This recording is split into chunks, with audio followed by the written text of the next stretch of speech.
നമസ്കാരം. യജു ക്ലബിൻ്റെ പുതിയൊരു വീഡിയോയിലേക്ക് എല്ലാവർക്കും സ്വാഗതം. ഈ ചാനൽ സബ്സ്ക്രൈബ് ചെയ്യാത്തവരുണ്ടെങ്കിൽ സബ്സ്ക്രൈബ് ചെയ്യുക. എന്നാണ് ചാന്ദ്രദിനം? ചാന്ദ്രദിനത്തെക്കുറിച്ച് കുട്ടികൾ അറിഞ്ഞിരിക്കേണ്ട ചെറിയൊരു വിവരണത്തിലൂടെ നമുക്ക് പോയാലോ? ജൂലൈ 21 ചാന്ദ്രദിനം. മനുഷ്യൻ ആദ്യമായി ചന്ദ്രനിൽ കാൽ കുത്തിയ ദിനം. 1969 ജൂലൈ 16 സാറ്റേൺ V എന്ന റോക്കറ്റിൽ അപ്പോളോ 11 എന്ന ബഹിരാകാശ പേടകം വിക്ഷേപിച്ചു. ജൂലൈ 20 പേടകം ചന്ദ്രോപരിതലത്തിലിറങ്ങി. അമേരിക്കക്കാരായ Neil Armstrong, Edwin Aldrin, Michael Collins എന്നിവരായിരുന്നു യാത്രികർ.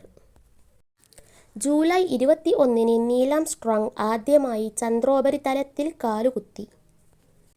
രണ്ടാമതായി ചന്ദ്രോപരിതലത്തിൽ ഇറങ്ങിയത് എഡ്വിൻ ആൽഡ്രിനാണ്. അവർ ഇറങ്ങിയ സ്ഥലം പ്രശാന്തിയുടെ സമുദ്രം എന്നറിയപ്പെടുന്നു. ഭൂമിയുടെ ഒരേ ഒരു പ്രകൃതിദത്ത ഉപഗ്രഹമാണ് ചന്ദ്രൻ. ചന്ദ്രനെക്കുറിച്ച് പഠിക്കുന്ന ശാസ്ത്രശാഖയാണ് സെലനോളജി. Thank you.